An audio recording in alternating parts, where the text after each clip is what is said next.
गरीब घर की 3 औरतों का वाकया। एक सल्तनत थी।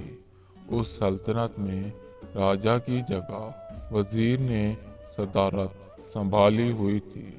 क्योंकि राजा अभी कम उम्र था, इसलिए वजीर राजा को सल्तनत का निज़ाम समझा रहा था और अपने तमाम हुक्म वजीर ने नाफिज किए हुए थे। वो राजा किसी भी तरह के फैसले नहीं करता था, सब कुछ वजीर के इख्तियार में था। वजीर सल्तनत से तमाम तर लोगों के घरों से मुनासिब माल जमा कराता था और उसे शाही खजाने में जमा करा देता। यूं लोग उससे डरते थे कि कहीं अगर हमने मुनासिब वक्त पर वजीर को माल ना पहुंचाया तो वो हमारा क्या हशर करेगा। वजीर की अपनी ही बादशाही चली हुई थी। वजीर ने उस राजा की मुनासिब परवरिश की और वो वजीर उस राजा को जैसे भी कहता वो राजा उसका कहा मानता, क्योंकि कम उम्री में ही उसके बाप का साया उसके ऊपर से हट गया। उसकी माँ सल्तनत के रीति रिवाज से वाकिफ नहीं थी, क्योंकि राजा ने अपनी सल्तनत की औरतें, जिसमें वो रानी भी शामिल थी, तमाम को सल्तनत के रीति रिवाज और सल्तनत में लगने वाली दरबार में होने वाले फैसले और उसके तमाम लाजिम किए हुए हुक्म से दूर रखा। इसीलिए उस रानी को कुछ भी इल्म ना था, तो वजीर ने सल्तनत को संभाला। वजीर राजा को हर तरह की तरबियत दे रहा था कि वो इस सल्तनत का बेहतरीन राजा साबित हो, अपने बाप की तरह। एक बार वजीर ने राजा को कहा कि आप सिपाहियों के साथ पूरी सल्तनत का गश्त करें कि सिपाहियों ने जिस जिस घर, दुकान और बंदे से मुनासिब माल लेना है, उनकी हिफाजत के बदले में वो आप खुद जाकर जमा करें, जिससे लोगों को आपके बारे में भी पता चलेगा।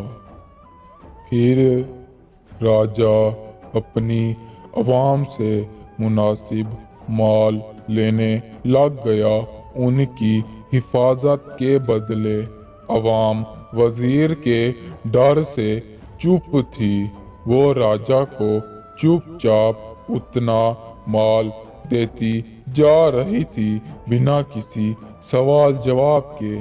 तो राजा बहुत ही खुश हो रहा था कि उसकी आवाम उसके हुक्म को मानती है, उसकी इज्जत करती है, उससे मोहब्बत करती है। कुछ अरसा यही निज़ाम चलता रहा। हर 30 दिन के बाद वो राजा खुद सल्तनत में जाता और माल जमा करता। एक बार ऐसा हुआ कि राजा माल जमा करके वापस सल्तनत की तरफ रवाना हो रहा था कि उसने देखा कि एक घर में आग लगी हुई है। वो राजा भागा भागा उस घर की तरफ गया तो देखता है कि वहाँ पे 3 औरतें मौजूद हैं जो उस आग को बुझाने की कोशिश कर रही हैं। राजा उनकी मदद करने लग गया बहुत मुश्किल के बाद वो आग जा बुझी, मगर उनका घर तबाह बर्बाद हो गया।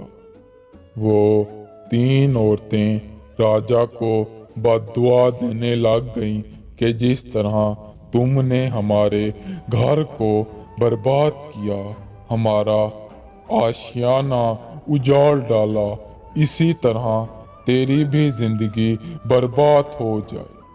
वो राजा चौंक गया कि मैंने ऐसा क्या किया है कि आप मुझे इतनी बद्दुआएं दे रही हैं। मैं तो उल्टा अवाम से मुनासिब माल जमा करता हूँ उनकी मर्जी से, और उसके बदले मेरी सल्तनत के तमाम सिपाही तमाम अवाम के लोगों की हिफाजत करते हैं।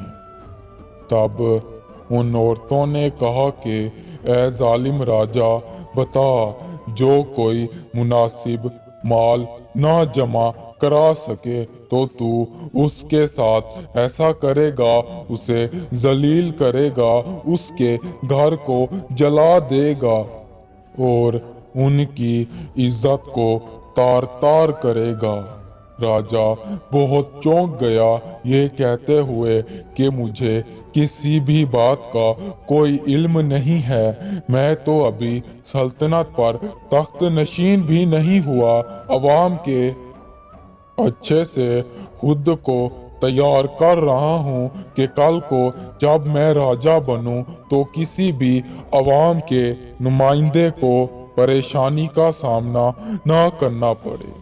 फिर उन तीनों औरतों ने राजा को सारी तफसील बताई कि किस तरह वजीर ने लोगों को डरा धमका कर माल जमा किया है, और जो कोई भी उसकी खिलाफ वर्जी करता है हमारी तरह तो वो उसका ऐसा हशर करता है। तब राजा बहुत शर्मिंदा हुआ और चुप करके वहां से सल्तनत पहुंचा। वजीर को बहुत बुरा भला कहा और वजीर को तख्त से उतार डाला और खुद तख्त पर बैठ गया और हुक्म जारी किया कि इस वजीर के तमाम दिए हुए हुक्म, रीति रिवाज और रस्मों को मैं आज खारिज करता हूँ और इस वजीर की बच्ची जिंदगी जिंदान के नाम करता हूँ। फिर वो राजा उन औरतों से मिला, उनसे माफी मांगी और उनका उजड़ा हुआ घर फिर से तामीर कराया और अपनी अवाम के लोगों से मिला। उनके कहे मुताबिक उस रस्म को खत्म किया जो हर 30 दिनों के बाद अवाम से माल लेने की थी। रानी बहुत खुश हुई कि उसका बेटा इस काबिल हो गया कि अपने बाप के मरने के बाद उसकी सल्तनत को बाखूबी चला रहा है। उन औरतों ने राजा से माफी मांगी और राजा के हक में बहुत सी दुआएं की।